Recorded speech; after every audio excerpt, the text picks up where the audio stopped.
and welcome back to the Property Legacy podcast. It is our second episode and we're still here, so I think we're doing very, very well. We're really excited after our launch and the response that our first episode has had, so we are back again and continuing on our little journey of our podcast. I'm your host Alice Potter and I'm here with my dad Steve Potter, and today's episode is all about identifying profitable properties. Should we give them a little bit of an introduction about what we're going to be talking about? So today's is all about finding out how to identify a profitable property. So whether it's buy-to-lets, whether it's HMOs, service accommodation, any of the properties, if you do your sums and look at the due diligence of the property, then you'll be able to figure out what is going to work and what's not going to work even before you go and view. So in terms of identifying properties, how do we actually know where to look for properties that are going to make us money? Okay, so first things first, you identify your area. So for us, we're based here in Blackpool and we know the area really well. You've lived here all your life. I've lived here since I was 13, which is a long, long time ago. So the area itself, we know by doing research that there's a lot of people that come to the area that looking for property to live in. There's a lot of transient communities that come to Blackpool because they've all been on holidays as children and they all want to kind of live where they had all that great time with their families. We are quite close to Preston. We are commutable down to Manchester. The trains have got good connections, the motorway system is good. So you get a good area for employment and commutable, but also a good area for families to grow up in. It's a nice seaside town. At the moment, there's 300 million being spent on the Blackpool area and 1 billion being spent on Preston down the road.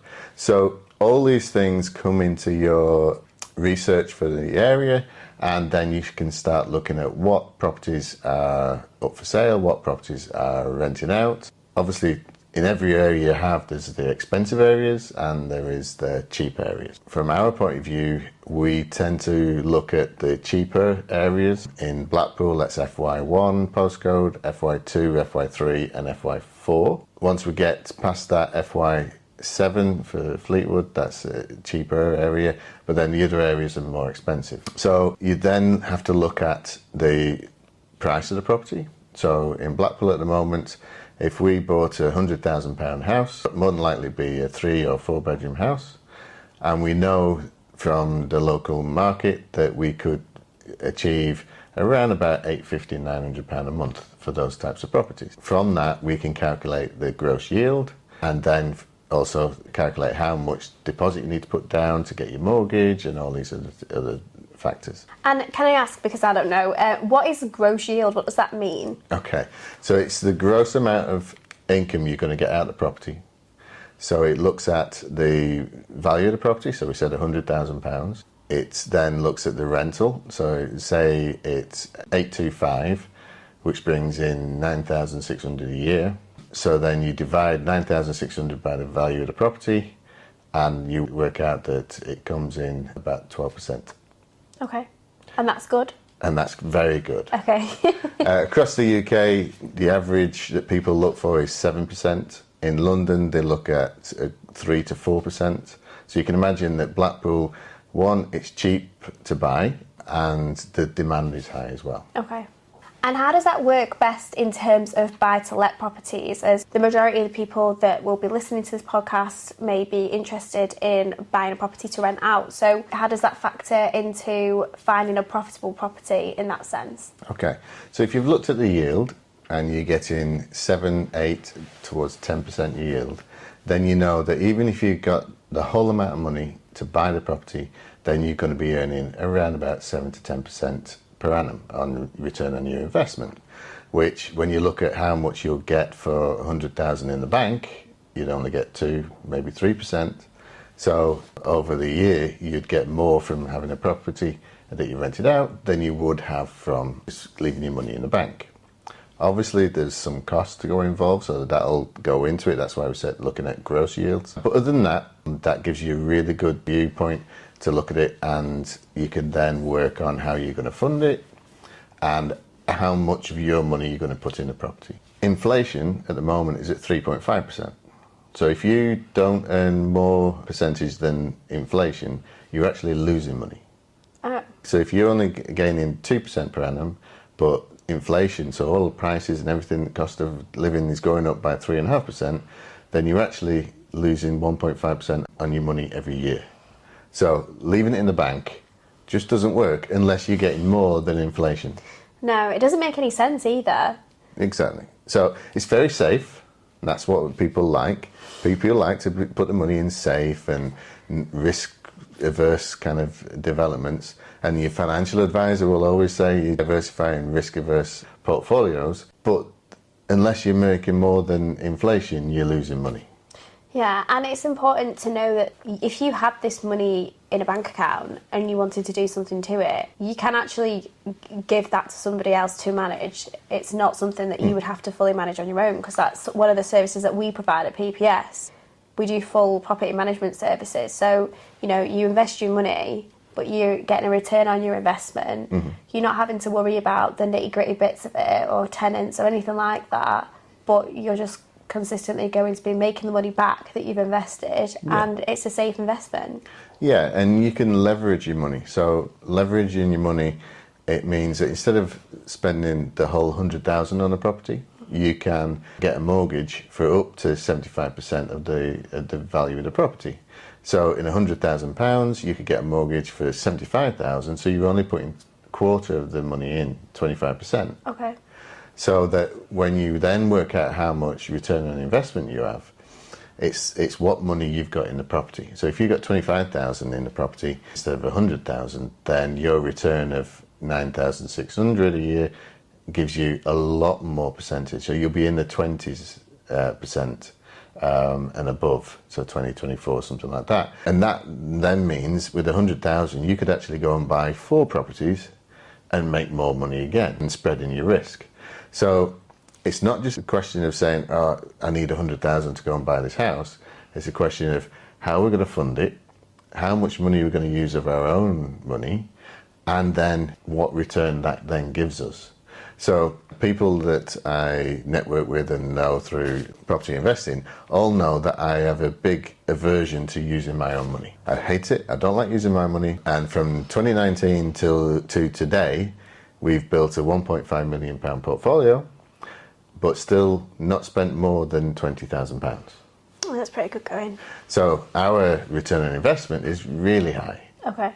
But what we do is we work with investors and we work with people that will put the money into the deal, and we'll give them some of that money back over time, and they get money without actually having to get involved with investing and getting involved with running the projects and all this kind of stuff.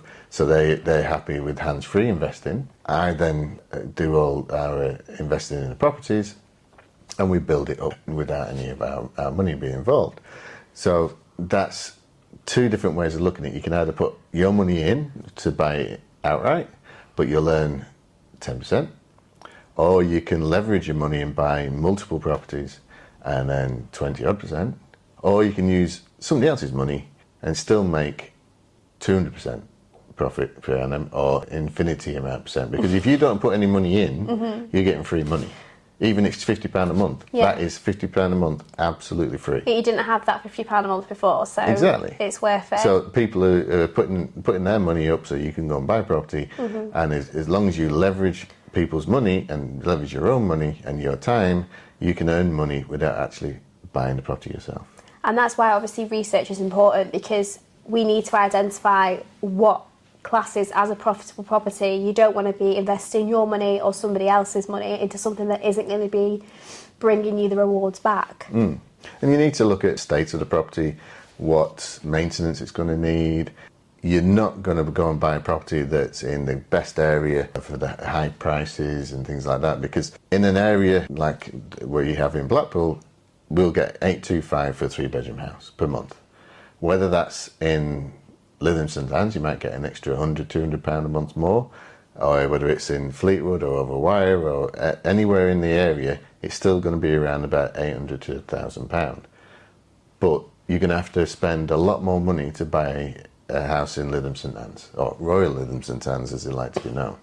I forgot to say, on Facebook yesterday I saw a house, FY3 or FY4 area, 3-bedroom house, and they said that it had like a secluded garden, didn't have a picture of the garden or anything, and they're wanting £1,600 a month for it, rent.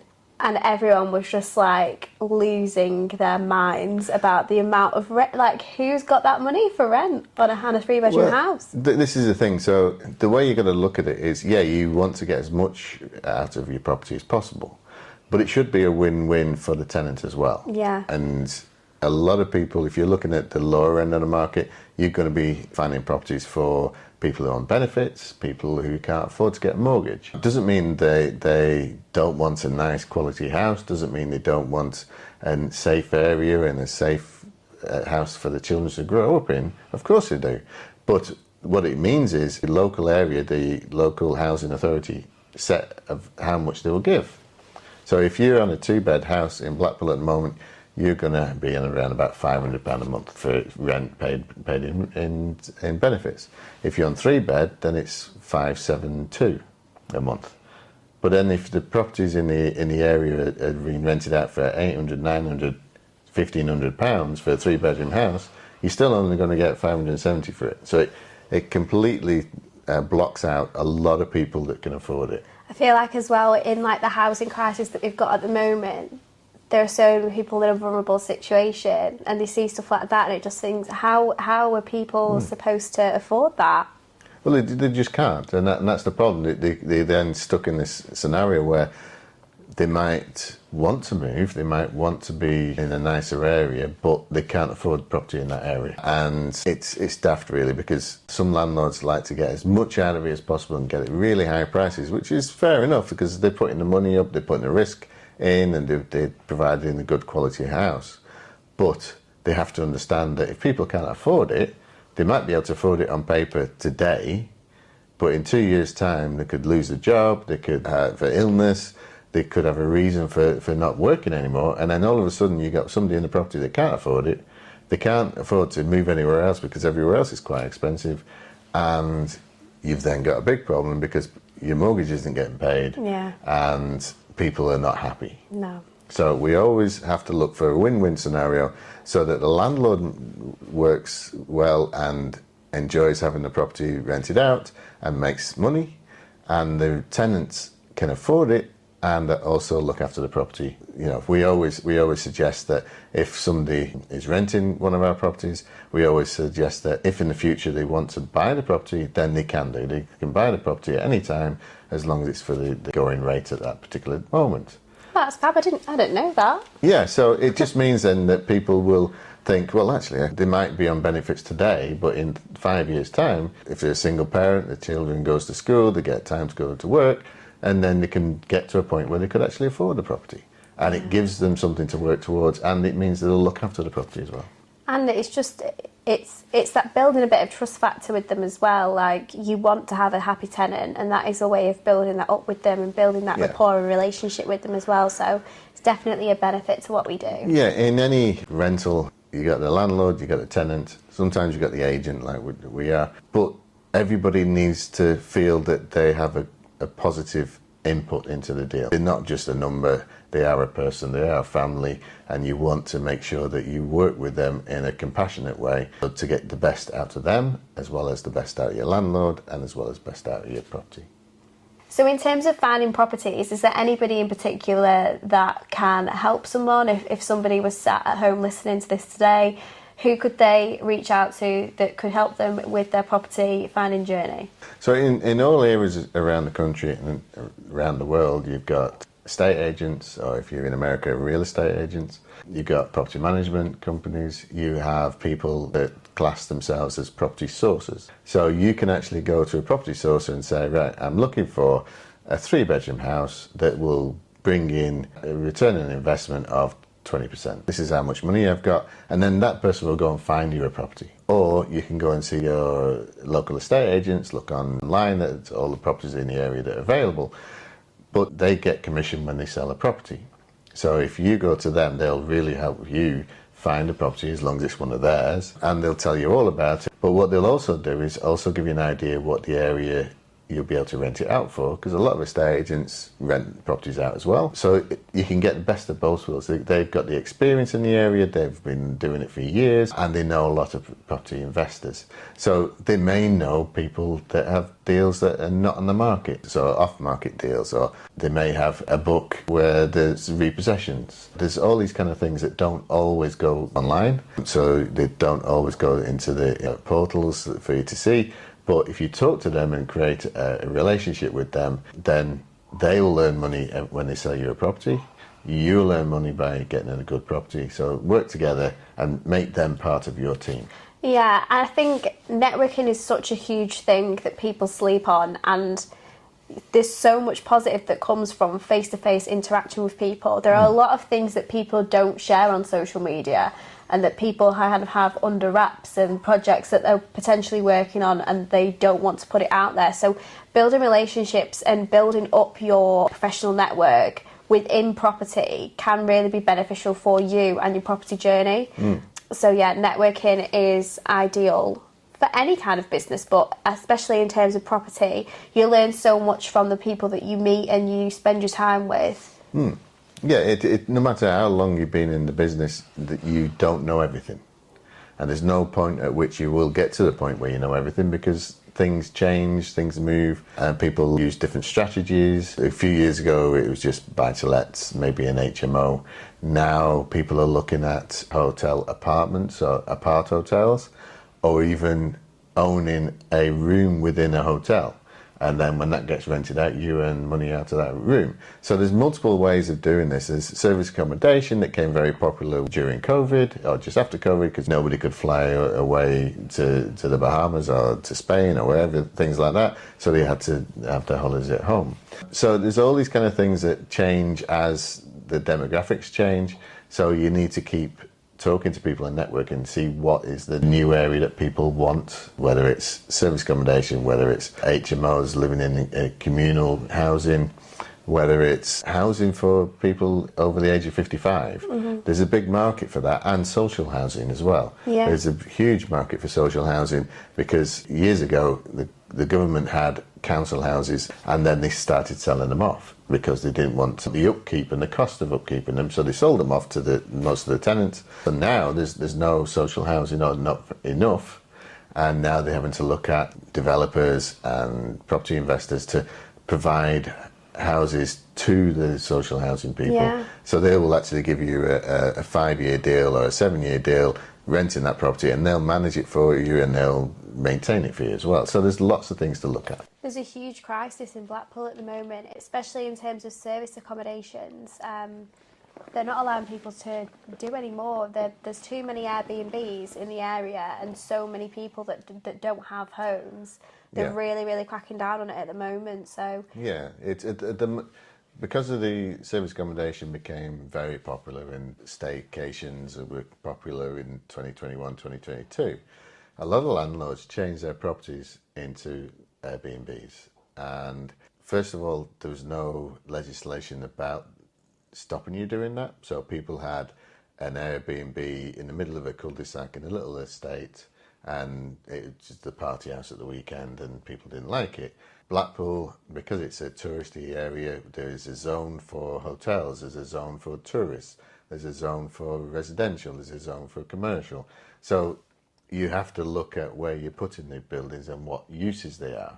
And not everything can be used as a service accommodation. And the laws are now being changed, and the rules are now being changed for planning permissions to stop that. Because what actually happened in Blackpool was a lot of the housing capacity for rentals just disappeared over a short period of time because they turned them into service accommodation.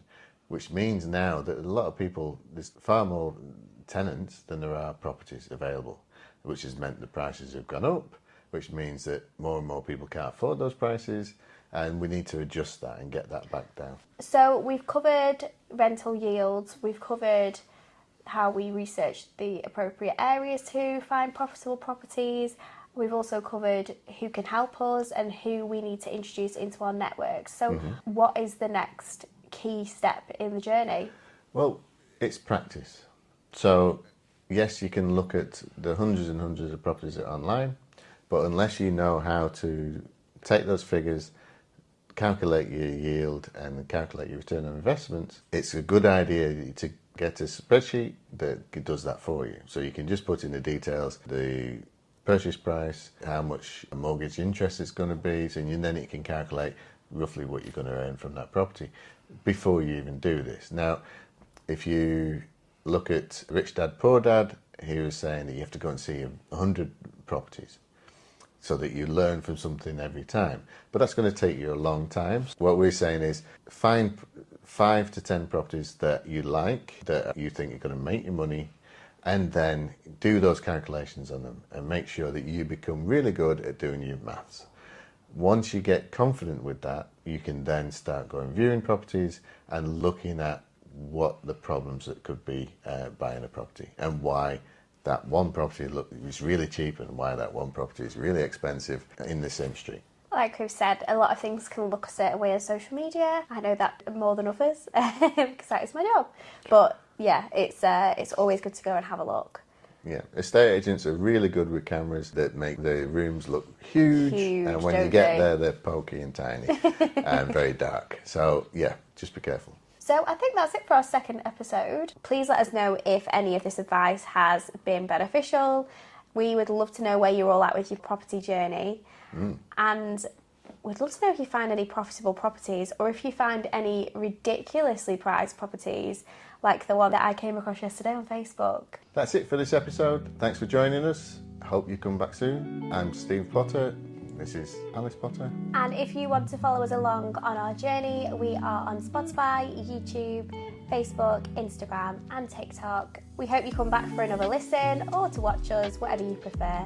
Make sure to subscribe on YouTube and to give us a 5-star review on Spotify. Thank you so much. Bye.